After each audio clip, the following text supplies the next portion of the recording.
A poor little girl gives a drawing to the young billionaire. What he discovers when he looks at it moves everyone. Reed Silas parked his car on the narrow street and looked out the window at the small, weathered brick building. Hope Community Center, announced the simple sign above the entrance. He adjusted his tie, an automatic gesture for someone uncomfortable outside the corporate environment. 15 minutes, he muttered to himself. I just need to sign the donation papers and leave. The donation to the community daycare was the marketing department's idea. Social responsibility, they had said. Good publicity, Reed mentally translated. Not that he cared. Silas Enterprises had more than enough money, and the children certainly needed it more than he did. The smell of paint and modeling clay hit Reed as soon as he opened the door. Children's laughter echoed down the hallway, which was decorated with colorful drawings taped to the walls. A woman with gray hair and a warm smile came to greet him. Mr. Silas. What a pleasure to finally meet you. I'm Martha, the coordinator. Your donation is going to make such a difference for our children. Reed offered a rehearsed smile, the same one he used in business meetings. It's a pleasure to be here. Would you like to meet the children before we sign the documents? They're very excited about your visit. The question caught him off guard. The plan was to get in, sign, and get out. No complications, no unnecessary interactions, especially not with children. I really don't. Please, Mr. Silas, it's just a few minutes. It would mean so much to them. Something in her eyes stopped him from refusing. Reed nodded, resigned, and followed Martha down a hallway to a large room where about 20 children were busy with various toys and activities. Children, this is Mr. Silas. He's the one who is helping our daycare get new books and toys. 20 pairs of curious eyes turned to him. Reed swallowed hard. Numbers, spreadsheets, and contracts were his territory. Not little humans with runny noses and paint-stained hands. One little girl stood out from the group, small, with blonde hair in 2 uneven braids and bright, attentive eyes. She was carrying a sheet of paper, as carefully as if it were a treasure. Hello, Reed said, uncomfortably. The girl stopped in front of him, studying his face with a surprising intensity for someone so young. My name is Josie, she announced with the characteristic confidence of a 5-year-old. I'm 5.5. I made a drawing. She held the paper out to him, a gesture so determined that Reed found himself accepting it without thinking. The drawing was like any other made by a child. Simple lines, vibrant colors, and impossible proportions. A house, a woman with long hair, a child holding hands with a tall male figure, and a smiling sun in the corner. It's very nice, Reed commented automatically, trying to hand the paper back. Josie refused with a shake of her head. I made this drawing for you, she exclaimed with enthusiasm. Her bright eyes shone as she pointed to the male figure on the paper. You remind me of my daddy. Her voice softened. She brought her small hand to her own chest. He's in heaven, but I feel him here.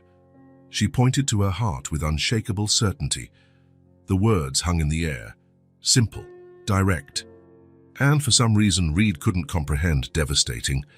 Josie, dear, don't bother Mr. Silas, Martha intervened, placing a gentle hand on the girl's shoulder. It's no bother, Reed heard his own voice say, distantly. His eyes couldn't leave the child's face. Was there something familiar about her? In the dimples that appeared when she smiled, the shape of her eyes. It was impossible. Reed didn't even have family besides his adoptive parents in another state, with whom he barely spoke. Do you want to see my rock collection? Josie asked, already pulling his hand. Before he knew it, Reed was sitting in a chair far too small for his body, while Josie proudly showed him 6 ordinary rocks that, in her imagination, were rare treasures. This one is magic. When you hold it and make a wish, it comes true, but it only works if you really believe. Reed held the plain grey rock. And what kind of wishes do you make? Josie's smile faded a little. I wished for my daddy to come back, but I guess I didn't believe hard enough. The tightness in Reed's chest intensified. And this one, she continued, showing another rock. I found it on my birthday. Mommy said it was a present from Daddy.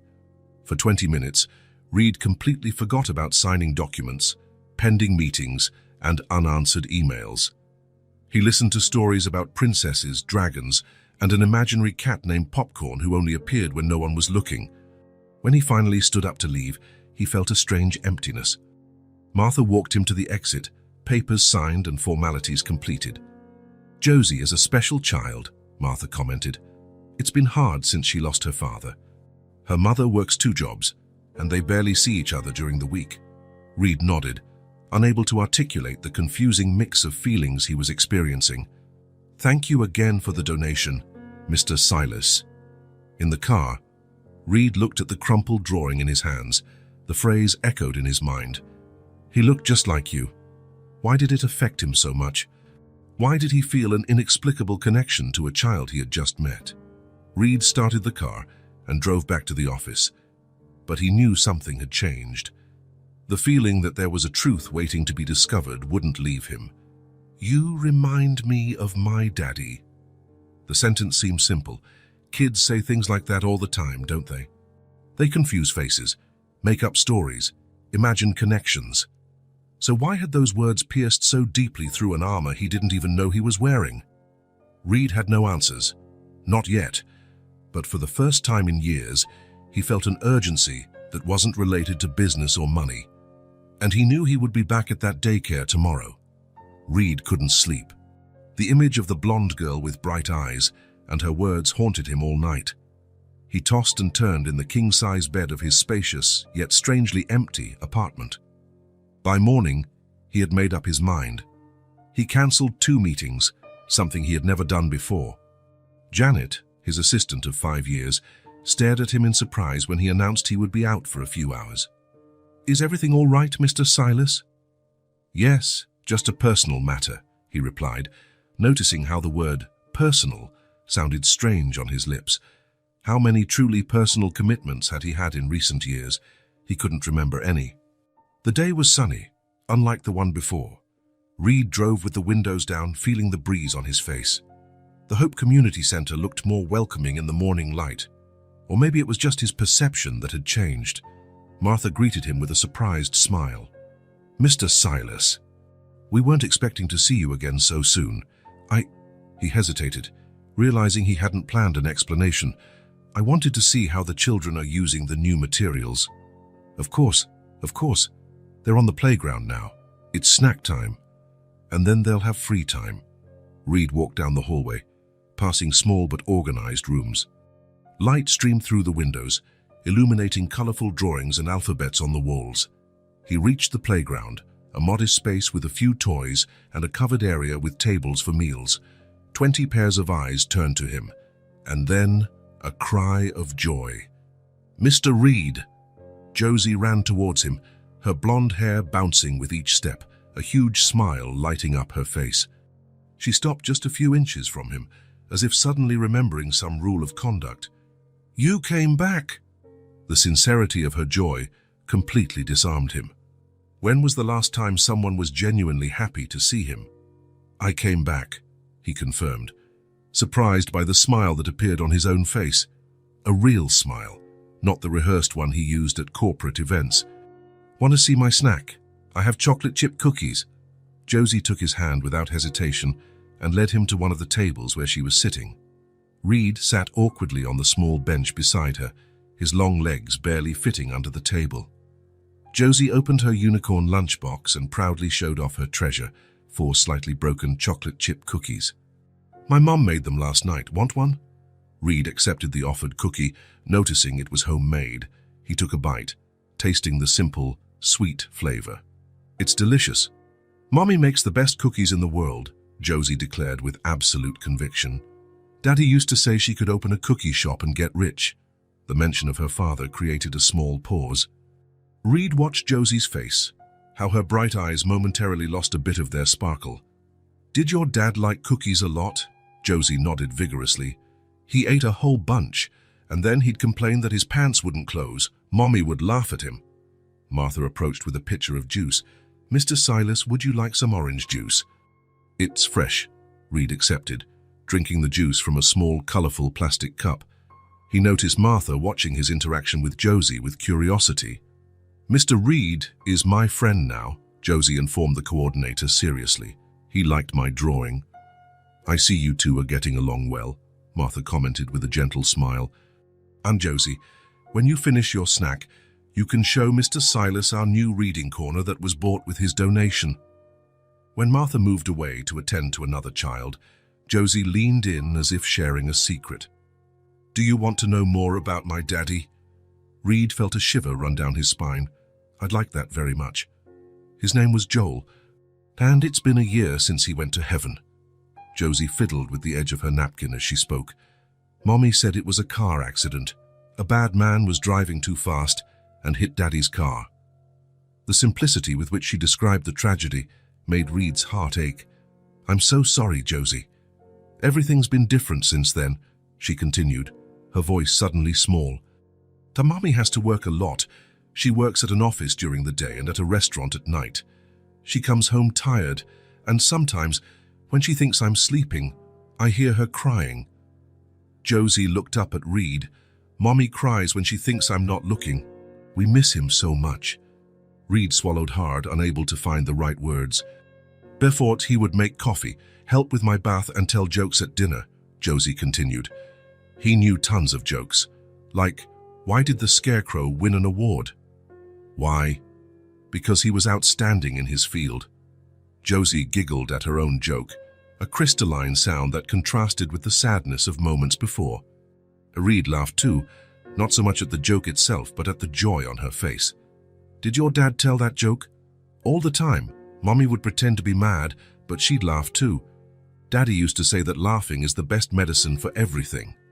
The other children began to disperse across the playground to play. Josie remained seated, looking at Reed as if he were a fascinating puzzle. Do you have kids, Mr. Reed? The question caught him by surprise. No, I don't. Why not? The simplicity of the question disconcerted him. Why not, indeed? He had never really considered the idea. He was always busy building his company, making money, expanding his business. So I guess I never found the right time, he finally answered. Josie considered the answer seriously. Daddy used to say that having a family is the best thing in the world, better than chocolate. Reed smiled. Your dad sounds like he was a very wise man. He was the wisest of all, Josie said with the absolute certainty of a child. He knew how to fix everything. When my bear lost its arm, he sewed it back on. And when the shower broke, he fixed it with a special tool. Reed listened intently, absorbing every little detail about this man he didn't know, but who, for some reason, seemed important. Your mom must miss him very much, Josie lowered her voice. She keeps his shirt under her pillow. She thinks I don't know, but I saw it, and sometimes she talks to his picture on the nightstand. The weight of that family's grief fell on Reed like an avalanche, an overworked mother trying to be strong for her daughter, a 5-year-old girl trying to understand why her father wasn't coming home. Do you have a picture of him? Reed asked, feeling a curiosity he couldn't explain. I'd like to see what he looked like. Josie shook her head. Not here, but I have one at home. Could you bring it tomorrow? I'd really like to see it. Josie studied him for a moment, as if assessing whether she could trust him with something so precious. Are you coming back tomorrow? If you want me to. Her face lit up. I do. Then I'll be back. Promise. Her bright eyes stared at him intensely, as if this were the most important promise in the world. Reed felt the weight of that moment. For Josie, maybe it was. How many broken promises had a child who lost her father already experienced? I promise, Josie, she smiled, satisfied. Come back tomorrow and I'll show you. Mommy lets me bring a picture in my backpack, but I have to take very good care of it. I'll treat it like a treasure, Reed assured her. It is a treasure, Josie agreed seriously. It's my favorite treasure. Reed spent another hour with Josie, visiting the new reading corner and hearing about her favorite stories. He discovered that she loved stories about princesses who saved princes, not the other way around. He discovered that she knew how to recite the alphabet backward because her father had taught her. Small fragments of a life he had never imagined. When it was time to leave, he felt a reluctance he hadn't expected. I have to go back to work now, Josie. She nodded, understanding beyond her years. Grown-ups always have to work. Daddy worked a lot too, but he always came back to us. The words were like an arrow straight to his heart. Reed leaned down, getting to her level. I'll be back tomorrow, I promised. Remember? I remember, she smiled, confident. And I'll bring the picture. On the way back to the office, Reed felt something strange in his chest, a weight, but different from anything he had ever felt. It was the void left by someone he had never known. The pain of the absence of a father that a little blonde girl felt every day. For the first time in years, the meetings seemed unimportant. The emails could wait. The financial decisions seemed distant. Reed spent the rest of the day distracted, his mind constantly returning to Josie and her story. Janet noticed the change but didn't comment. She just rearranged his schedule when he informed her he would be leaving early the next day. At night, in his silent apartment, Reed looked around and realized how empty his life was. Expensive furniture, but with no signs of use. A fridge with ready-made meals and bottles of expensive wine. No pictures on the walls, nothing of sentimental value. For the first time, he felt uneasy with the emptiness, with the lack of connections, with the lack of purpose beyond accumulating more money. The next morning, Reed arrived at the daycare early. Martha was already waiting for him, with a smile that suggested she understood more than she was saying. She arrived 10 minutes ago, she informed him. She hasn't stopped talking about your visit yesterday. She brought a backpack full of things to show you. Reed felt a warmth in his chest upon hearing this. Thank you for allowing my visits. Mr. Silas, I've rarely seen Josie so excited since... Martha hesitated. Well, since she lost her father. You're doing her good. Reed nodded, unable to explain that perhaps Josie was doing even more good for him. Her mother, Elena, brought her in today. Usually, it's the babysitter who drops her off while Elena goes to work. She asked about you. Reed felt a pang of anxiety. What did you say? Just the truth. That you made a generous donation and have shown an interest in the well-being of all the children. Martha smiled. She seemed relieved to know that Josie has made a new friend. When he entered the main room, Josie was already waiting, sitting in a small chair, swinging her legs anxiously. Upon seeing him, her face lit up. You really came. I promised, didn't I? Reed smiled, sitting down beside her. Josie opened her backpack with careful, reverent movements. Besides the photograph, there were drawings, a small colored stone, Daddy's lucky rock, and even a small plastic dinosaur. It was his favorite. From a notebook covered in colored paper, she finally took out a photograph. She held it for a moment, as if hesitant to share something so precious. This is my favorite picture, she said at last, holding it out to Reed. It's from my 4th birthday, just before Daddy went to heaven. Reed took the photograph carefully. It was a slightly faded image, showing a happy family around a children's birthday cake. A beautiful woman with dark hair smiled next to Josie, who was wearing a colorful party hat. And next to them, Reed froze. The blood seemed to drain from his face. The man in the picture, Joel, was identical to him. Not just a casual resemblance, as sometimes happens between strangers. It was like looking in a mirror. The same face shape, the same nose, even the slightly crooked smile to one side. The only noticeable difference was that Joel wore his hair a bit longer and had a short beard that Reed did not. Josie. His voice failed. Your father. See? I told you he looked just like you, Josie exclaimed, not noticing the shock on Reed's face. Everyone says I look like Mommy, but I have Daddy's eyes. She pointed to her own bright eyes, then to the man's in the photo. The same eyes Reed saw every morning in the mirror.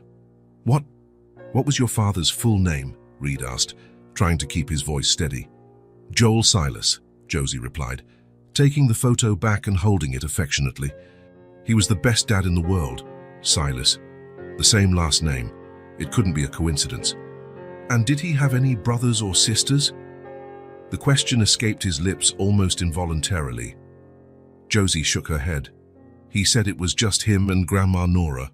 But Grandma lives far away now. Reed felt the room spin. His mind raced with possibilities, questions, theories. Who was Joel really? Who was Nora, and how did he, Reed, fit into this story? He said he was going to teach me everything, Josie continued, running her small fingers over her father's image. How to ride a bike, and swim, and do hard math. Her voice grew quieter. but he left too soon. Reed felt an overwhelming emotion swell inside him. A mix of shock, confusion, and an inexplicable sadness for someone he had never met, but who was somehow connected to him. He told me, before he went to heaven, that I would be the smartest girl in school, and that even when he wasn't here, he would always be looking out for me. Josie hugged the photo against her chest. "Do you think he can see me from heaven?" Reed felt a lump in his throat. "I'm sure he can, Josie." In that moment, something awakened inside Reed. It wasn't just curiosity. It wasn't just compassion for a child who had lost her father. It was a deep, visceral impulse, a call he couldn't ignore. He needed to know more. He needed to understand this impossible connection. And more than that, he needed to do something. For the first time in his life, Reed Silas felt there was something far more important than contracts and profits. There was a little girl with eyes just like his who had lost a father identical to him, and somehow, he knew his life would never be the same. Reed drove for 3 hours without stopping. The road to his parents' house was long and monotonous, but he barely noticed the scenery. His mind was filled with questions that needed answers. The rental car parked in front of the suburban house where he grew up. 2 stories, a well-kept garden, a 2-car garage. The same house as always, but today it seemed different, as if it held secrets he had never noticed. Margaret and Thomas Silas greeted him with surprise. Unannounced visits were not Reed's style. "Son, what a wonderful surprise." His mother hugged him tightly. "Why didn't you let us know you were coming? I would have made your favorite cake." Reed accepted the hug but couldn't return it with the same enthusiasm. "I needed to talk to you, in person."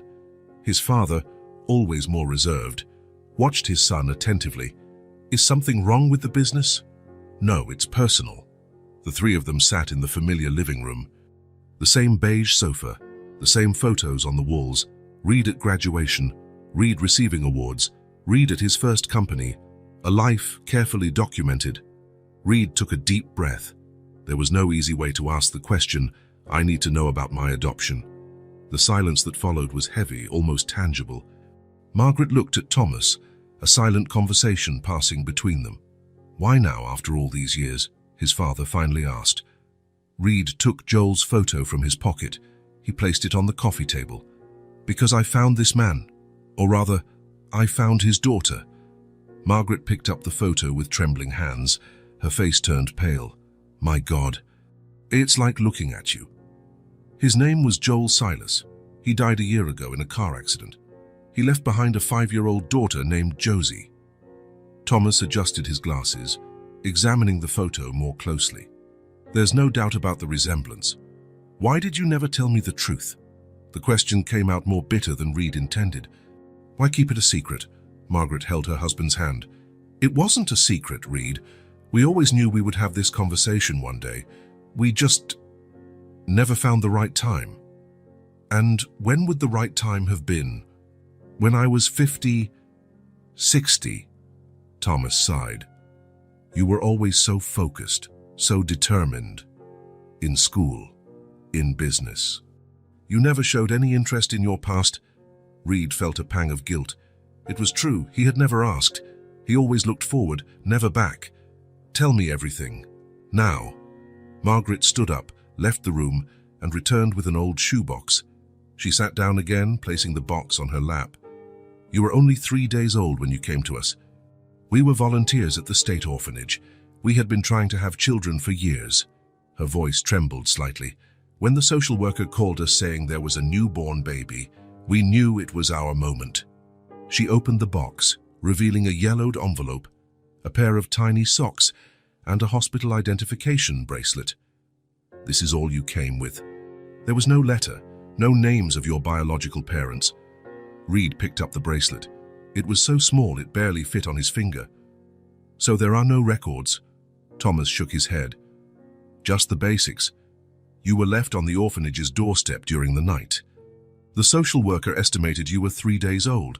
You were well cared for, clean, fed. Whoever left you did it with a lot of love and probably a lot of pain." Reed opened the envelope. Inside, there was only an official admission form to the orphanage, dated May 12, 1987. In the description, a single line, newborn, left at the door. And the last name, Silas? We gave it to you, Thomas replied. So your name on the record was just Baby Doe. Reed felt a void grow inside him. There was no story, no connection, just a blank page. And was there never any attempt at contact? Did no one look for me? Margaret shook her head. Never. But the adoption process was completely legal. We waited the required period. We did everything according to the law. Reed looked at Joel's photo again. And now I find out I have had a brother. Perhaps a twin brother. Given the resemblance, Thomas observed. The idea hit Reed like a punch. Twins, separated at birth. One adopted by a middle-class family. The other perhaps raised by their biological mother. Two lives that never crossed out until now. I need to go to the orphanage. See if there are more records. Son, Margaret touched his arm. That place closed down 10 years ago. The records must be in the state archives now. Reed stood up, determined. Then that's where I'm going. The state archives was a grey, impersonal building. Reed waited for 3 hours until an employee brought the box with the records from the old St. Clair's orphanage. The file with his name was thin, containing only the same form his parents kept, plus a few adoption documents. Nothing new. No clues.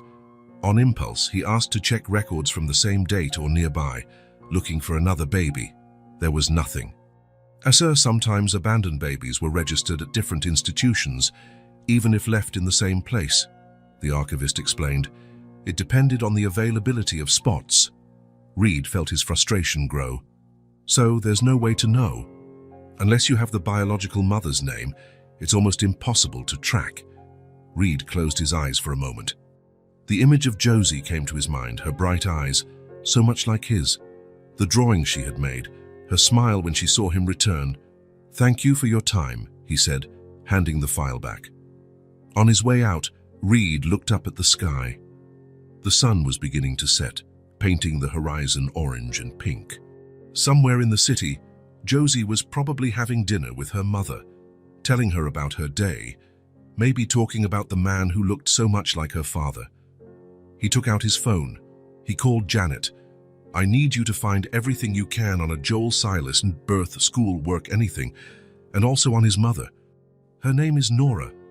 Is this for a business deal? Janet asked, confused by the unusual request. No, it's personal, very personal. Reed hung up and stood for a moment, absorbing everything. His entire life had been built on a blank page, a dry record that only said, newborn, left at the door. No ties, no name, just absence. But now for the first time there was something concrete. A name, a connection. Joel Silas, his brother. A man he would never know, but whose blood ran in the veins of a little girl with bright eyes. Josie, his niece. Reed felt a new determination grow inside him. Maybe he would never uncover the whole story. Maybe the details would remain forever in the shadows. But now he had something real, a bond that transcended papers and records. He had his brother's name and his daughter. That changed everything.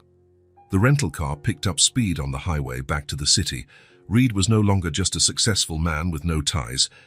He was an uncle, perhaps the only living relative Josie had besides her mother. The responsibility of that thought was both frightening and comforting, as if, finally, his life had a purpose beyond accumulating professional successes. The road stretched out before him, and for the first time in a long time, Reed Silas knew exactly where he was going.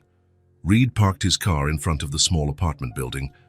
The address Martha had reluctantly provided was in a modest neighborhood on the outskirts of the city, nothing like the luxury condos he was used to frequenting. He looked at the passenger seat, where a package wrapped in colorful paper rested.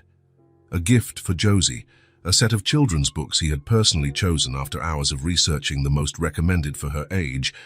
There was also a small bouquet of flowers, nothing extravagant, just simple tulips, for Eleanor. Reed's heart pounded as he climbed the stairs to the third floor. Apartment 307. He stopped in front of the door, hesitant. What if Eleanor didn't want to see him? What if she considered his presence an intrusion? He took a deep breath and rang the doorbell. Quick, light footsteps approached the door, followed by an excited, childish voice. "Mommy? Someone's at the door." Reed heard the sound of a chain being removed, a key turning. The door opened. Josie appeared first, her bright eyes widening in instant recognition. "Mr. and Reed!" She jumped with excitement. Behind her, a young woman with dark hair and delicate features appeared. Elena.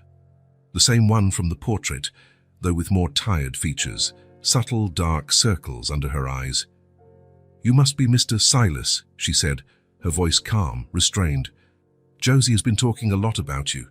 And then her eyes truly saw him. The color drained from her face. Her hands reached for the doorframe for support. "My God," she whispered. Reed gave a small, uncomfortable smile. "I know this must be a shock." Eleanor continued to stare at him, as if seeing a ghost. You have Joel's face, even the way you walk." "May I come in? I'd like to talk." Elena seemed to snap out of a trance. "Of course, please." She opened the door wider, letting him pass. "Sorry for the surprise. Josie told me you looked like Joel, but there's no way to adequately describe it," Reed completed, understanding perfectly. "I brought a gift for Josie," he said, handing her the package. "And these are for you." He offered the tulips. Eleanor accepted the flowers with a shy smile. "Thank you, you didn't have to." "Can I open it now, Mummy?" Josie was already shaking the package, trying to guess its contents. "Of course, sweetie." Reed observed the small apartment, while Josie enthusiastically tore the wrapping paper. The place was simple but cozy. A combined living room and kitchen, 2 bedrooms visible through ajar doors. The walls needed painting. The sofa showed signs of wear, but everything was impeccably clean and organized. Small personal touches were everywhere. Josie's drawings on the walls, a colorful blanket on the sofa, plants in makeshift pots, photos in simple frames, including one of Joel in a prominent position on the bookshelf. "Books!" Josie exclaimed, delighted with the gift. "Look, Mommy, there's one about dragons and another about a girl who goes to the moon. They're beautiful, sweetie. What do you say to Mr. Reed?" "Thank you." Josie hugged the books to her chest. "I'm going to read them all today." Elena smiled. "Maybe not all at once. Why don't you go show them to Hippo? He'll love them." Josie nodded and ran to her room, talking excitedly to an imaginary friend or perhaps a stuffed animal. An uncomfortable silence hung between the adults. "Coffee?" Eleanor offered. "That would be great." Reed sat at the small kitchen table while Elena prepared the coffee. He watched her efficient movements, the way she kept her back straight even though her body betrayed her exhaustion. "Martha told me you work 2 jobs, Reed commented. Elena nodded, without turning around. "At an accounting office during the day. At Gino's restaurant 3 nights a week. The bills don't pay themselves. It must be hard. We do what we have to." She placed 2 cups on the table and sat down. "But you didn't come here to talk about my work schedule." Reed appreciated her directness. "No, I came because I believe Joel was my brother, possibly my twin brother." Eleanor showed no surprise. "I figured something like that. Share the resemblances." She took a deep breath. "It's uncanny. It's like he's come back." "Did you know he had a brother?" She shook her head. "Joel was raised only by his mother, Nora. He never mentioned a brother, let alone a twin, but it makes sense now." "How so?" "He always had this feeling, like a part of him was missing. Sometimes he'd wake up in the middle of the night, restless. He'd say he dreamed of someone he couldn't reach." She smiled sadly. "I thought it was just a part of his personality. Now I wonder if it wasn't something more." Reed felt a shiver. How many nights had he woken up with the same feeling? How many times had he felt that something was missing, without ever understanding what? "I need to find Nora," Reed said. "She must have the answers." Eleanor bit her lip. Nora moved away after Joel passed. It was too much for her. "We lost touch." Reed felt his frustration grow. Another dead end. "But I have her sister's address. In Carson City. Maybe she knows where Nora is now." A spark of hope. "Could you give me that address?" Elena nodded. "Of course, but..." She hesitated. "What?" "Joel was a wonderful man. The best father Josie could have had. If you're looking for answers about your past, I hope you understand that you're meddling with her present too. Reed understood the implicit message. Don't hurt my daughter. Don't come into our lives just to disappear later. I have no intention of causing more pain, he assured her. I just want to understand who I am, and to meet the family I never knew I had. Just then, Josie came running back into the room. Mommy, Hippo wants Mr. Reed to read the dragon book to us. Can he? Elena looked at Reed questioningly. It would be an honor, he replied sincerely. Reed didn't plan to start visiting Elena and Josie's home. It happened naturally. First, calls asking if he could visit again. Then, an invitation for Sunday dinner. Soon, he was stopping by 2 or 3 times a week. Each visit revealed more about Josie and Elena's world. A world so different from his, and yet strangely familiar, as if a part of him had always belonged there. On a Tuesday, he arrived after work to find Eleanor dealing with a crisis at the kitchen sink. The plumbing is old, she explained, frustrated, as she tried to tighten a connection with a wrench. The landlord has been promising to fix it for months. Reed took off his jacket and rolled up his sleeves. Can I try? Elena handed him the tool, surprised. You know about plumbing? I worked in construction during college. He smiled at her expression. I wasn't always a man in a suit. While Reed fixed the sink, Josie approached with her sketchbook. Want to see the dragon I drew today? Of course I do. Reed watched attentively as she turned the worn pages of the sketchbook. The pencils she used were small, some almost impossible for adult hands to hold. Still, her drawings were vibrant, full of imagination. That's the best dragon I've ever seen, he commented sincerely.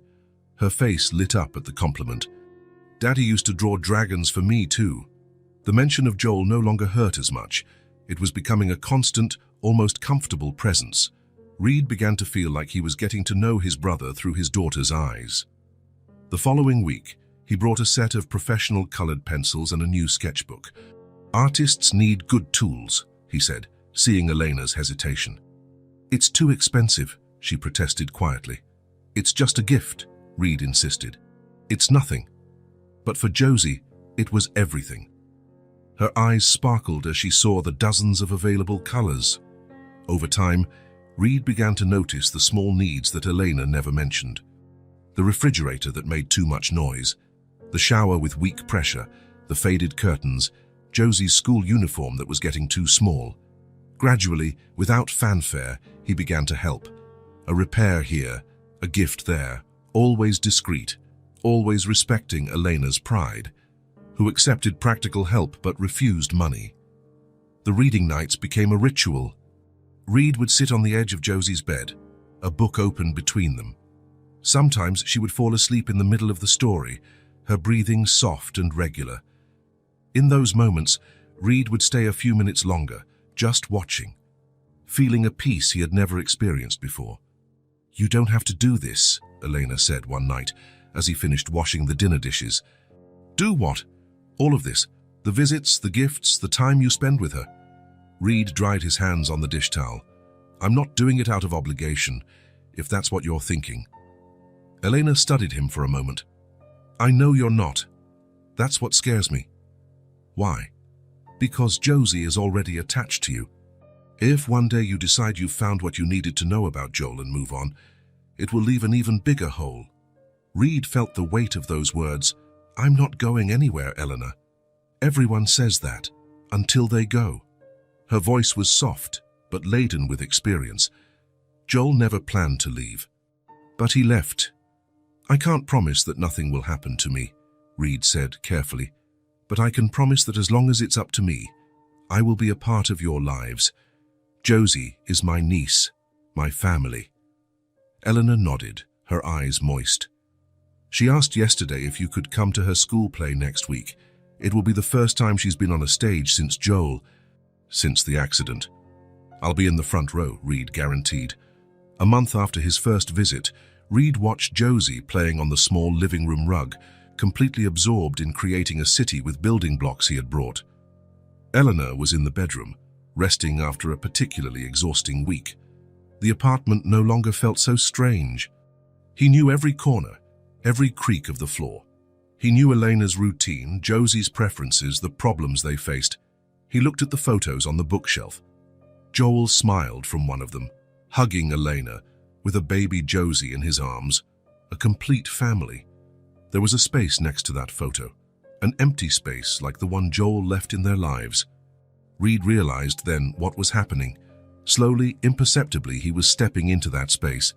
Not to replace, no one could replace Joel, but to support, to be a presence, a support, a pillar for Josie, who needed someone to ask about her day, to read stories, to applaud her drawings. For Elena, who had been carrying everything alone since Joel was gone. The bills, the worries, the weight of raising a child without the partner she had chosen for life. Reed had never been needed before. His life was made of transactions, not connections, of business, not people. But here, in this small apartment, with its peeling walls and its indescribable warmth, he was needed. And for the first time in his life, that was enough. Saturday dawned with a light rain, the kind that invites you to stay home. Reed arrived at Elena's apartment with grocery bags, ingredients for pancakes and hot chocolate. "Special breakfast," he announced, as Josie jumped around him, excited by the idea. Elena smiled, still sleepy in her robe. "You're going to cook." "We're all going to cook," Reed corrected. "Especially my sous chef here." Josie took on the role seriously. Wearing an apron, Elena improvised from a towel. The small kitchen was soon filled with laughter and flour scattered on the counter. While they ate the pancakes, some perfect, others decidedly not, Reed realized how precious these simple moments had become to him. In just a few weeks, his life had changed completely. The business meetings, the dinners at expensive restaurants, the international trips, it all seemed to belong to another life, another person. "Can I show my special treasure to Uncle Reed, Mommy?" Josie asked, after meticulously cleaning her plate. Elena hesitated for a moment. "So of course, sweetie." Josie ran to her room and returned carrying a shoebox decorated with colorful stickers and glitter. She sat next to Reed on the sofa and opened the lid with reverent care. "This is where I keep the most important things in the world," she explained, with the seriousness only children can muster for solemn matters. Inside the box was an eclectic collection: seashells, colored rocks, a butterfly-shaped brooch, some hair ribbons, a small worn-out plastic dinosaur, and an envelope with photographs. "These are my favorite pictures of Daddy," Josie said, taking the photos out of the envelope. Reed felt a lump in his throat. It was like looking at his own life in photos he never took. Joel smiling in front of a Christmas tree. Joel holding baby Josie. Joel with a ridiculous birthday hat making a face at the camera. "He always made us laugh," Josie commented, running her finger over her father's image. "Even when he was tired." Reed observed every detail, absorbing information about the brother he never knew. The way Joel tilted his head slightly when he smiled, the way his eyes, so much like Reed's, crinkled at the corners when he laughed. One photo in particular caught his eye. A younger Joel, maybe 17 or 18, next to a middle-aged woman. Both were smiling in front of a modest house. "Who is that with your dad?" Reed asked, pointing to the woman. "That's Grandma Nora," Josie replied, picking up the photo to look closer. "But we haven't seen her in a long time." Reed felt his heart race. Nora, his biological mother. The woman who, for some unknown reason, had separated her children, keeping one and giving the other up for adoption. "She seems nice," he commented, trying to keep his voice casual. "She makes the best cookies ever," Josie stated. "And she has a garden full of colorful flowers. She used to let me help water them." Eleanor approached, sitting in the armchair opposite them. Her gaze met Reed's, understanding the significance of that moment. "Why don't you visit Grandma Nora anymore?" Reed asked, carefully. Josie shrugged, already distracted by another photo. Elena took a deep breath before answering. "After Joel was gone, we lost touch. Life got hard." There was more in that simple sentence than Elena was saying. Reed could feel it. "Josie, sweetie," Elena said, "how about you put your treasure away and watch a little bit of cartoons while Uncle Reed and I talk?" Josie nodded, carefully putting her precious items back in the box. "Can I watch Frozen?" Of course. When Josie was settled in front of the small TV in her room, Eleanor returned and sat next to Reed. Nora lives nearby, actually, she explained in a low voice. In Mapleton Gardens, a quiet residential neighborhood about 20 minutes from here. So close, Reed was surprised. Why don't you keep in touch? Elena looked at her hands. It's complicated. Nora has always been very independent. When Joel and I got married, she gave us space to form our own family. She visited often, but she kept her own life. And after the accident? She was very present at first, Elena continued. But I think the pain was too much for her. Seeing Josie, who has so much of Joel, she paused. Gradually, the visits became less frequent. I believe it's her way of dealing with the grief. Reed absorbed the information. A woman who lost a son and now perhaps didn't know how to stay present without the pain consuming her. Do you have her address? Reed asked. Elena nodded. I do. I sometimes send cards on special occasions, pictures of Josie. She responds with small gifts for Josie, but never schedules visits. Do you think she would want to see me? Eleanor considered the question for a moment. Honestly, I think it would be a shock for her. But maybe it's exactly what she needs to move on. Reed was silent for a moment, thinking. Meeting Nora meant possibly finding answers to the questions that had tormented him since he found out about Joel. Why were they separated? Why was he given up for adoption? What had happened?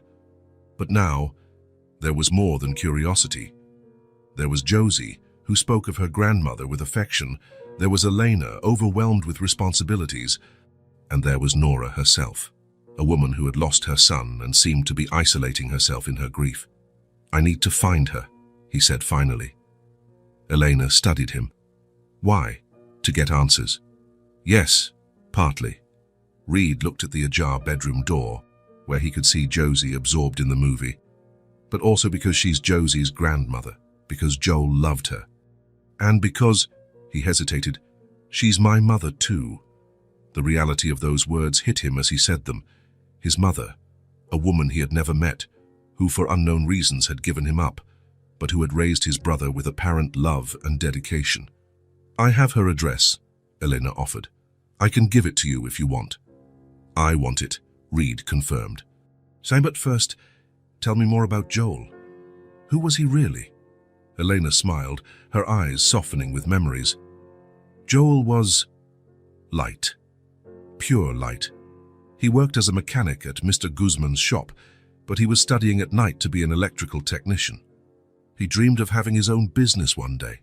Reed listened, imagining the life his brother had built. So different from his, and yet with the same impulses to work hard, to build something. He faced every possible hardship, Elena continued. He grew up without a father, with few resources, but he never lost his kindness. He never became bitter. When Josie was born, her voice faltered a bit. You should have seen the way he looked at her, as if he held the entire universe in his arms. Reed felt a mix of pride and loss, pride for the man his brother had become, loss for never having known him.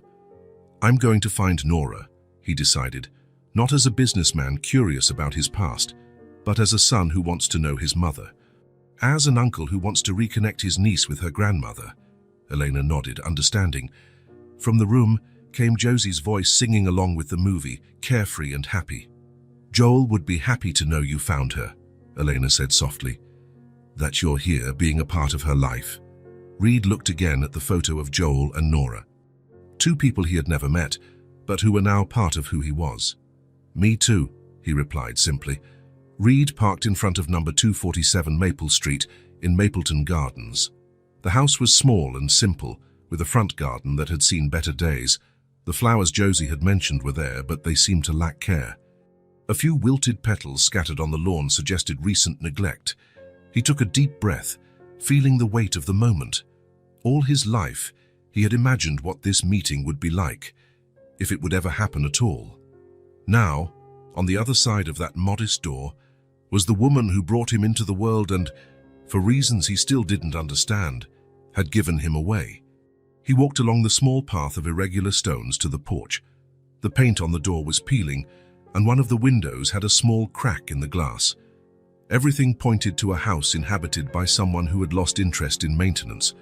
He rang the doorbell. There was no immediate response. He tried again, this time hearing slow footsteps approaching. The door opened slowly, revealing a woman with grey hair tied in a loose bun. She looked to be in her early 60s, but the lines around her eyes and her stooped posture suggested that life had taken its toll. She wore a faded blue cardigan over a simple blouse. When her eyes met Reed's, she froze, the color completely drained from her face. Her hands trembled, reaching for the doorframe for support. "My God," she whispered, her voice barely audible. "I'm Reed," he said softly. "Reed Silas." Tears began to stream down Nora's face before she could even articulate a response. Her legs seemed to give way, and Reed instinctively reached out to support her. You're the other one," she managed to say between sobs. "I never thought I'd see you." Reed helped her sit in the rocking chair on the porch, kneeling beside her. The resemblance in their eyes was undeniable, the same bright eyes Josie had inherited from Joel. "I found out about Joel," Reed said gently, "and about Josie." Upon hearing her son's name, Nora broke down in more intense tears. "My boy, my Joel. I'm so sorry for your loss." Nora looked at him through her tears, studying every feature of his face. "It's as if he's here. We're exactly alike. May I come in? I'd really like to talk." Nora nodded, drying her eyes with the sleeve of her cardigan. Of course. Forgive the mess. I haven't had visitors in a long time." The inside of the house confirmed the external impression. It was clean, but revealed neglect. Piles of unopened mail on the kitchen table, dishes in the sink, closed curtains that blocked out natural light. The air was stuffy, like a place that had been closed up for too long. Nora led him to the small living room, where photographs of Joel dominated every available surface. Baby Joel, child Joel, adult Joel with Elena and Josie. A life documented in detail by a loving mother. "Do you want coffee or water?" Nora offered nervously. "Don't worry about me. Please, sit down." They settled on the worn-out sofa. Nora kept her hands clasped in her lap, as if trying to control herself. "How did you find me?" she asked. "Through Josie. I met her at the daycare where I made a donation. She said I looked like her father." Nora smiled through her tears. "My little granddaughter, how is she?" "She's an amazing girl, smart, affectionate. She misses you very much." Guilt crossed Nora's face like a shadow. "I know I should visit them more. It's just that seeing her is like seeing Joel as a child. It hurts too much." Reed understood. "Elena told me you pulled away after the accident. I couldn't bear it," Nora admitted. "Losing Joel was like losing half of myself. And then, looking at Josie, she has his eyes, his smile. Every time I saw her, it was like losing him all over again." Reed felt a deep compassion for this woman broken by grief. "But by isolating yourself, you're missing the chance to keep Joel alive through her." Nora stared at him, surprised by the wisdom of his words. "Now I need to understand something," Reed continued, carefully.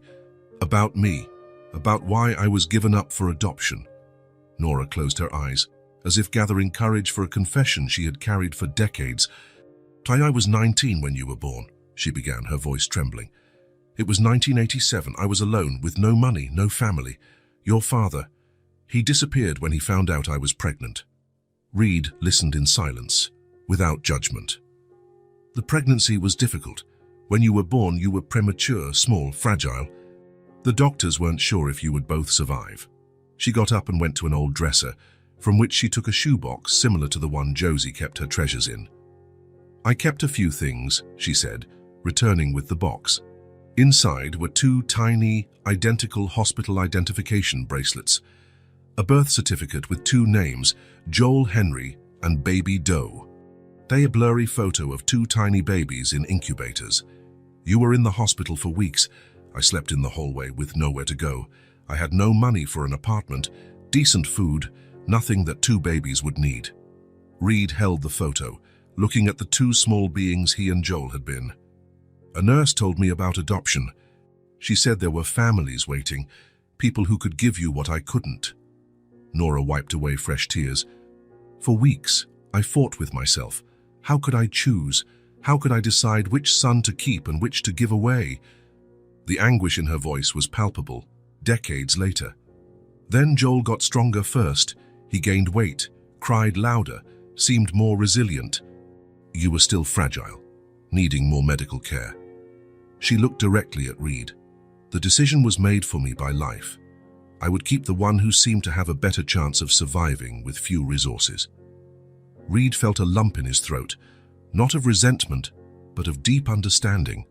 The night I took you to the orphanage, Nora continued, I cried more than I ever had in my life. You were sleeping, wrapped in the only good blanket I had. I put a letter with your name and date of birth in with you, but then I took it out. I thought it would be easier for the adoptive family to give you a fresh start, without my past. You did what you thought was best, Reed said, surprised by the lack of resentment in his own voice. It was an impossible situation. Nora stared at him in astonishment. You're not angry? No. The answer came naturally. You were practically a child yourself, facing a choice no mother should ever have to make, and you gave me the chance to grow up with a family that loved me. Nora's tears intensified, but now they seemed to be tears of relief. Every day I thought of you. I wondered if you were okay, if you were happy, if the family that adopted you loved you. She touched his face hesitantly, as if not believing he was real. You've grown into such a handsome man. I can see you've had a good life. I have, but I always felt like something was missing. Now I know what it was. Reed looked around the house again, noticing details he had missed initially. Medications on the kitchen table, piled up medical bills, a calendar on the wall with appointments marked, several of them crossed out as if they had been missed. Nora, are you okay? Are you taking care of your health? She hesitated, looking away. I've been having some memory lapses. The doctor said it might be the beginning of Alzheimer's. Reed felt the world stop for a moment. He had just found his biological mother only to discover he might lose her again. Are you getting treatment? When I can afford the appointments, she admitted, ashamed. Sometimes I forget the appointments. Other times, I just don't have the money. Reed looked at the woman before him, his mother who had sacrificed so much, who had lost a son, and who was now facing a devastating illness alone. The decision formed in his mind with crystalline clarity. You're not going to live here anymore, he said, firm but gentle. Nora stared at him, confused. What? You're going to live with me. I'll take care of you. Provide the best medical treatment. You don't deserve to keep facing this alone. I can't accept, Nora protested. You barely know me. I can't be a burden to you. You are my mother, Reed interrupted, and I have more than enough resources to take care of you properly. Besides, he smiled, Josie needs her grandmother. Nora covered her face with her hands, sobbing, I don't deserve your kindness. Everyone deserves love and care, especially when they're facing hardship. Reed stood up and knelt before her, holding her hands. Let me do this. Let me take care of you like you took care of Joel. Like a family should. Nora looked at him through her tears, seeing in his face not just Joel, but something unique, a kindness that had been cultivated by a life of privilege transformed into responsibility. Do you really want this? She asked, vulnerably. I want it more than any deal I've ever closed. 3 weeks later, Reed watched Nora in the kitchen of his spacious apartment, baking cookies for Josie's visit that afternoon. She still moved hesitantly in the new space, but the first signs of improvement were evident. The apartment had been transformed. Reed had hired a decorator to make the space more welcoming, but it was Nora who brought it to life. Plants in the windows, family photographs on the walls, the smell of home-cooked food. The doctors are optimistic, Reed reported over the phone to Elena. Early treatment can significantly slow the progression, and having a routine, a purpose, family around, all of it helps. How is she adjusting? Reed looked at Nora, who was humming as she worked. Better than I expected. Yesterday she taught me how to make the bread Joel liked. Today she's looking forward to seeing Josie. And you? How are you feeling? Reed reflected on the question. His life had changed completely in a matter of months. The apartment was full of life. He had a mother to care for, a niece to love, a new family to protect. Complete, he finally answered. For the first time in my life, I feel complete. When Josie arrived that afternoon, she ran directly into Nora's arms. Grandma, you made cookies. Your favorites, my dear. Reed watched the scene from the kitchen doorway. Nora and Josie hugging, Elena smiling as she set the table, the sound of laughter echoing through the apartment. The void Joel had left hadn't completely disappeared. Maybe it never would. But it was being filled in a different way, not with a replacement, but with restored love, rebuilt affections, a family finding its way back to wholeness. Reed thought of the brother he never knew and whispered a silent promise. I'll take care of them, Joel. All of them. At the kitchen table, surrounded by his new family, Reed Silas discovered that life wasn't about accumulating success or wealth. It was about being present for the people we love, especially when they need it most. And for the first time since he could remember, he knew exactly where he belonged.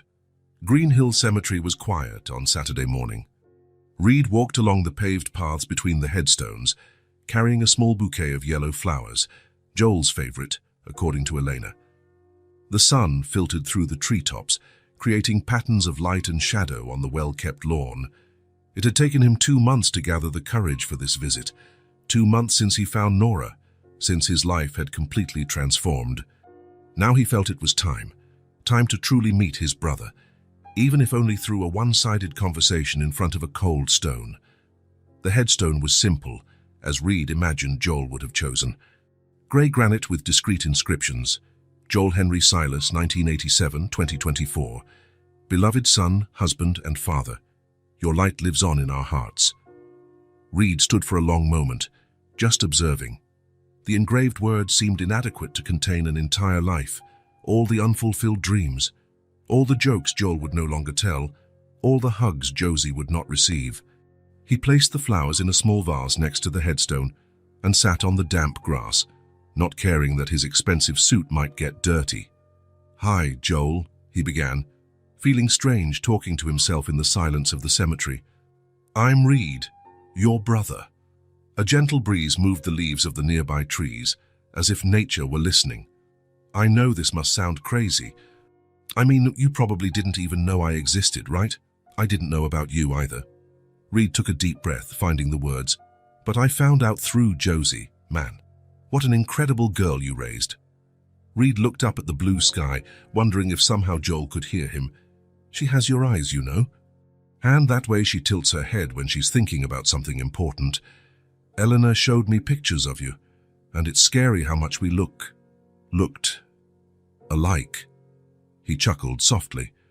I guess we really are twins. An elderly couple walked by in the cemetery, talking in low voices. Reed waited for them to move away before continuing. I wanted you to know that I found our mother, Nora.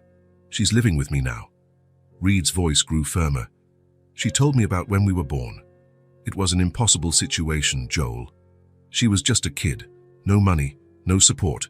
She had to choose between us. Reed plucked a few blades of grass, rolling them between his fingers. I don't hold any resentment against her. In fact, I admire the courage she had. And she raised you well, man. From the way Josie talks about you, the way Elena lights up when she tells stories, you were an incredible man. The words began to flow more easily, as if an emotional dam had broken. You know, my whole life has been about control, about building a company, making money, closing deals. I had everything planned, everything measured, everything calculated. Reed took his gold pen from his inner jacket pocket, a Mont Blanc he had received when he closed his first major contract. This pen here, it signed multi-million-dollar contracts. It was my symbol of success. He twirled the pen between his fingers, watching how it reflected the sunlight. But when I met Josie, when she showed me that drawing, everything changed. I realized I had built an empty life. Rich, but empty. Reed smiled, remembering Josie's first genuine smile. She taught me that there are more important things than money. That family isn't about DNA. It's about being present. A yellow butterfly landed briefly on the headstone before flying away. Reed chose to see it as a sign. I didn't know you existed, Joel, but now I'm here, and I'm going to take care of your girl." His voice grew more intense, filled with determination. "They are everything I didn't know was missing." Reed stood up, smoothed out his suit, and walked until he was right next to the headstone. "I want you to know that Josie talks about you every day. She tells your bad jokes to Nora." He laughed. "By the way, your mom is doing better. The treatment is helping, and having family around has made a huge difference." Reed gently touched the top of the headstone, feeling the cold texture of the granite. "Elena is doing well too. She still works hard, but now she has support. She doesn't have to carry everything alone." He paused. "She's an incredible woman, Joel. I can see why you fell in love with her. And Josie. She's a perfect mix of you both." The cemetery remained silent, but Reed didn't feel alone. It was as if a calm presence enveloped him, a sense of peace he hadn't experienced in a long time. "I'm going to teach her to ride a bike, like you planned. I'll be at her school plays. I'll read her stories to sleep." Reed's voice trembled slightly. "I'm going to try to be half the father you were." Reed held the gold pen for a final moment, thinking of all the important signatures it had made, all the deals it had closed. Then, carefully, he placed it on Joel's headstone. "This represented my old life, a life of control, of calculations, of emotional distance." He took a step back. "I don't need it anymore. I've learned that the most important things in life can't be controlled or planned. They just happen." A cloud passed over the sun, creating a temporary shadow before the light returned, brighter. "I promise I will protect your family, Joel. Our family." Reed took a deep breath. "And I promise I will always talk about you to Josie. That she will grow up knowing what an incredible man her father was." Reed stood for a few more minutes in silence, just absorbing the moment. Then, softly, he said, "See you later, brother. I'll see you around." As he walked back through the cemetery, Reed felt something different. It wasn't the closure he expected, but rather an opening. A connection that transcended death. A bridge between two lives that never physically crossed, but were now eternally linked through the shared love for a girl with bright eyes. In the car, before starting the engine, Reed looked back one last time. The golden pen shone on the granite headstone, a symbol of transformation left behind. He drove back home, to Nora preparing lunch, to Josie waiting for him to help with a puzzle, to Elena who would come for dinner later, to a life that finally made sense. Reed Silas had found his brother through death, but more importantly, he had found himself through life. And he knew that Joel, wherever he was, would approve of the family they had built together. 3 days after his visit to Joel's grave, Reed found himself sitting on his apartment balcony, watching the city move at dusk. He didn't miss the gold pen he had left on his brother's headstone. On the contrary, he felt lighter without it, as if he had left behind not just an object of ours, but an old version of himself who lived only for work. Nora was in the kitchen preparing dinner, humming a tune that Joel used to whistle, a habit she had resumed after moving into the apartment. The space had completely transformed since her arrival. Green plants in the windows, smiling photographs on the walls, the constant smell of home-cooked food in the air, small personal objects that made the place a truly welcoming home. Eleanor arrived promptly at 6 in the evening, as had become routine in recent months. She held Josie's hand, who immediately ran to hug Reed with the characteristic enthusiasm of a 5-year-old seeing someone special. "Uncle Reed, look what I made in school today," she exclaimed, pulling a colorful drawing from her small backpack, still slightly damp with paint. Reed examined the work with genuine attention, as he had learned to do. It was a family in front of a house, all smiling under a radiant sun with bright yellow rays. He immediately recognized the figures: Elena with her long, dark hair, little Josie beside her with her characteristic braids, Nora with her gray hair in a bun, and an ethereal figure in the sky with a gleaming golden halo, Joel, watching from above with a protective smile. "It's beautiful, Josie. Who are all these special people?" "Our family," she replied with absolute naturalness. "Mommy, me, Grandma Nora, and Daddy in heaven looking after us." Reed noticed there were only 4 figures in the drawing. He wasn't included. Dale Smaller's unexpected pang in his chest made him realize how accustomed he had become to being part of that core. how his identity was now intertwined with these people. "I'm going to show Grandma," Josie said, running to the kitchen with the tireless energy that characterized her afternoons. Eleanor sat next to Reed on the comfortable balcony, watching her daughter disappear through the door. Reed noticed the subtle lines of fatigue around her eyes, marks he had learned to recognize after months of being together. "How was work today?" Reed asked, his genuine concern showing in his voice. "Tiring. The restaurant was packed last night, and the double shift was harder than usual." Eleanor sighed deeply, massaging her temples with circular motions. "But I'm fine. I always manage." Reed watched her for a moment, noticing how even after months of close proximity, Elena maintained this posture of an unshakable fortress, as if admitting weakness or fatigue was an unacceptable failure. "Elena, can I ask you a personal question?" "Of course, go ahead." "Why do you never ask for help? Even when it's obvious to everyone around you that you're overwhelmed." She laughed softly, but there was no real humor in the sound. It was more of a defense mechanism. "I guess I learned not to expect someone to show up and solve my problems. After Joel was gone, it was just me and Josie against the world. But it's not just the two of you anymore." Elena looked at him, something deeply vulnerable in her gaze, as if she were considering for the first time the possibility of sharing the weight she carried. "I know. It's strange, actually. I've been carrying everything alone for so long that sometimes I forget I can share the burden with someone." Nora appeared at the door, drying her hands on the floral apron Reed had bought for her. "Dinner is almost ready. Can you two wash your hands? I made that risotto Josie loves." During dinner, Reed observed the family dynamic that had developed naturally over the months.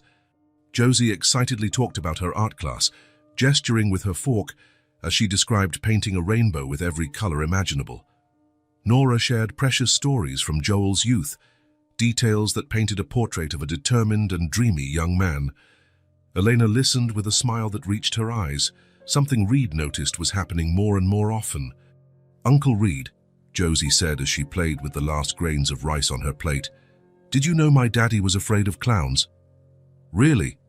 Reed feigned exaggerated surprise, making Josie laugh. "Anything else?" "Cockroaches." Josie laughed loudly, covering her mouth with her small hand.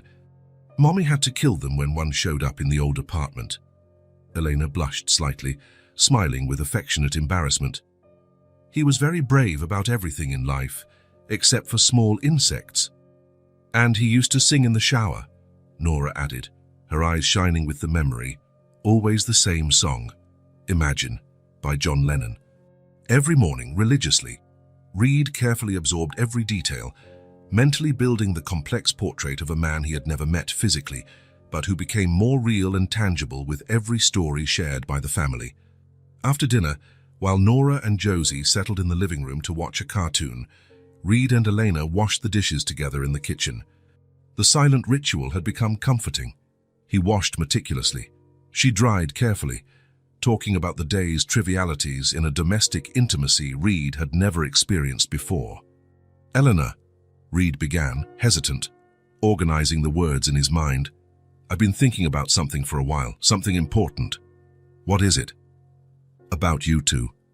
About the financial situation, about all the weight you carry on your shoulders every day." Elena stopped drying the plate in her hands, her muscles visibly tensing. "Reed, please, let me finish." He turned to face her completely, water dripping from his hands. "I've been watching you these past few months. How you work tirelessly at 2 jobs, how you worry about every bill that comes, how you sometimes stay up at night. I know you're calculating expenses. I can handle it. I know you can handle it. I have no doubt about your ability or strength." Reed took a deep breath, knowing the next words would change everything. "But it's not about your ability to handle it alone. It's about not having to handle it alone anymore." Elena looked at him, something between hope and fear in her eyes. "I want you to know that you two will no longer have to worry about anything," Reed said, his voice firm and filled with absolute determination. "Josie will have everything she needs, the best private school, music lessons if she shows interest, dance, art, any activity that sparks her curiosity. College, graduate school, trips around the world if she dreams of it, and you too, Elena. You can stop working at night if you want. You can go back to school. You can follow your own dreams that were put on hold. You can just breathe without worrying about money. I promise." The plate slipped from Eleanor's hands, clattering into the sink with a dry sound that echoed through the kitchen. Her hands were visibly trembling, and Reed saw tears forming in her eyes. I can't accept this. It's too much. It's not charity." Reed interrupted gently but firmly. "It's family taking care of family. Josie is my niece, my blood. You are part of my life now, part of this family we've built together. I have more than enough resources to take care of you, and it would be not only a pleasure but an honor to be able to do so." Elena began to cry, silent tears streaming down her face, carrying years of accumulated tension and worry. "You don't understand what this means. For so long I felt like I'm slowly sinking, trying to keep everything running with tape and hope. Sometimes I wake up in the middle of the night with my heart racing, panicking, thinking about how I'm going to pay next month's bills." Reed hugged her as she sobbed quietly, feeling her body tremble with the relief of finally being able to share this burden she had carried alone for so long. "You came when we needed you most," she managed to say between tears, her voice broken with emotion. "When I was really at my limit, not knowing how to keep pretending everything was okay. Thank you for not leaving when you saw how complicated our situation really was." "I will never leave," Reed said firmly, his voice filled with conviction. "This is my family now, forever." They held each other for several minutes, the distant sound of the TV in the living room serving as a comforting soundtrack to this moment of deep, transformative connection. When Elena finally calmed down, drying her eyes with the dish towel, they returned to the living room. Josie was lying on the soft rug, drawing on a new piece of paper with her colored pencils, with Nora sitting in the nearby armchair, knitting a pink scarf. "What are you doing there, little artist?" Elena asked, sitting on the floor next to her daughter. "A special drawing," Josie replied, focused on her work, her tongue sticking out slightly in concentration. Reed joined them on the floor, curious about this new creation. The drawing was completely different from the previous one, more detailed, more careful, made with greater attention to detail. This time, there were 5 clearly defined figures in front of the same happy house: Elena, Josie, Nora, the ethereal figure of Joel in the sky with his golden halo, and Reed. But it wasn't just his presence that caught the eye. Josie had drawn Reed in the center of the family group, and on his chest, colored with special care and several layers of red crayon, was a large, shining heart. "Now you're part of our family," Josie said with absolute solemnity, handing the drawing to Reed as if it were an official adoption document. Reed took the paper with careful hands, as if it were the most precious and fragile object in the world. He looked at the drawing for a long moment in silence, seeing not just the colorful crayon figures, but understanding the deep symbolism of what Josie had unconsciously created. She had placed him at the center, not as a substitute for Joel, but as a new, essential piece that completed the family's emotional puzzle. Elena watched his reaction attentively, fresh tears shining in her eyes. Nora had completely stopped knitting and was looking on with an emotional smile that lit up her entire face. Reed hugged the paper to his chest in absolute silence, unable to find adequate words to express the magnitude of what he felt in that moment. Being accepted by a 5-year-old child as an integral part of her family was, in some inexplicable way, more significant than any professional achievement he had ever attained. "A thank you, Josie," he managed to say finally, his voice slightly hoarse with emotion. "It's the most beautiful and important gift I've ever received in my entire life." Josie smiled with pure satisfaction, clearly proud of the reaction she had provoked. "Can I put it on the fridge for everyone to see?" "Of course you can. In fact, I'm going to buy a special frame for it." She ran to the kitchen with characteristic energy, and Reed heard the familiar sound of tape being unrolled. When she returned a few minutes later, she had a proud and accomplished smile on her face. "There. Now everyone who comes here will know we're a real family." The rest of the evening passed in a comforting and warm calm. Josie showed Reed her favorite book about a brave princess, insisted he read with different voices for each character, then gradually fell asleep on the sofa between him and Elena. When the inevitable time came for Elena and Josie to leave, Reed felt the familiar reluctance he experienced every time they departed. "Elena," he said as she put a sleepy Josie in the car, "how about you two come for lunch here on Sunday? I can try to cook something special." "You cook?" she asked, genuinely amused. "I'm learning from Nora." "I'm not good yet, but I'm very enthusiastic." Elena laughed genuinely. "We'd love to come. Josie will be thrilled." The following Sunday, Reed woke up early and spent the entire morning in the kitchen with Nora, patiently learning to make the handmade pasta she said was Josie's favorite dish. His hands, so used to holding elegant pens and shaking hands in meetings, were clumsy with the sticky dough. "You're getting better with every try," Nora encouraged. "Your optimism isn't very convincing," Reed laughed. Joel was terrible in the kitchen at first too. He burned 3 pans trying to make scrambled eggs. Elena and Josie arrived promptly at noon, bringing homemade dessert and colorful flowers. The table was carefully set with what Reed considered his best attempt at creating a homely atmosphere, matching napkins, lit candles, soft music. During the lively lunch, Josie shared that she had told a friend from school about her Uncle Reed, who appeared from the sky just as Daddy went to the sky. "She said that's pure magic," Josie reported seriously. "Maybe it is magic," Elena said, looking at Reed with a special smile. After lunch, while Elena and Nora cleared the kitchen, Reed called Josie to the balcony. "Josie, can I show you something very special?" She nodded vigorously. Reed led her to the small outdoor space, where he had left a surprise covered by a white sheet. With a theatrical flourish, he pulled off the fabric, revealing a small, vibrant pink bicycle, decorated with fluttering, colorful ribbons on the handlebars and a small wicker basket in the front. Josie's eyes widened in astonishment. "Is it really mine?" "It's all yours. I thought it might be the perfect time to learn how to ride a bike." Josie touched the bicycle with reverence. "Daddy was going to teach me when I turned 6. "I know," Reed said softly, kneeling to be at her level. "How about we learn together?" "I'll hold on to you." Josie looked at him for a long moment, her bright eyes shining with an emotion and determination that simultaneously reminded him of Joel and her own unique personality.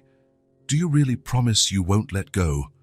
"I promise I'll hold on tight until you feel completely ready to fly on your own." Eleanor and Nora appeared on the balcony.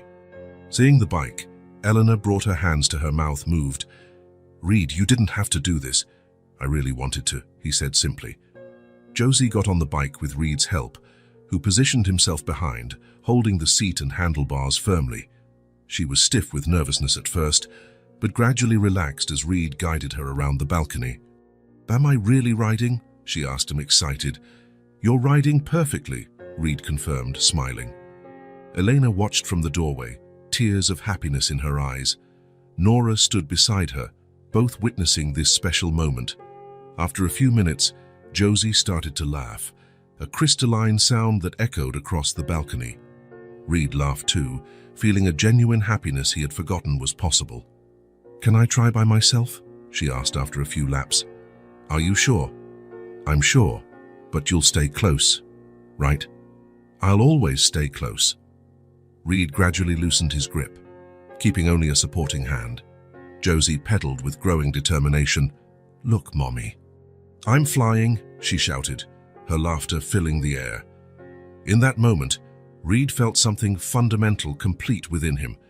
It wasn't just about teaching a child to ride a bike. It was about being present for the important moments, about creating lasting memories, about being the person Joel would have been. When Josie finally stopped, radiant, she ran to hug Reed. "Thank you for teaching me. Can I ride again tomorrow?" "You can ride whenever you want." Elena approached, her eyes moist. "Joel would be so proud," she said quietly. "I sincerely hope so," Reed replied. That afternoon, as the sun set, Reed looked around. At Nora helping Josie clean the bike, at Elena arranging the flowers, at the drawing taped to the fridge. His life had changed completely. He was no longer the lonely businessman. He was Uncle Reed, Nora's son, part of a family formed in the most unlikely way. And as he watched Josie laugh and plan her next adventures, Reed knew he had found something no money could buy: real purpose, unconditional love, and a place where he truly belonged. They laughed. And they moved forward, together as a true family. If this story touched your heart, subscribe to the channel and turn on notifications so you don't miss the next ones. Leave a like, because it helps this story get recommended to more people. See you in the next story.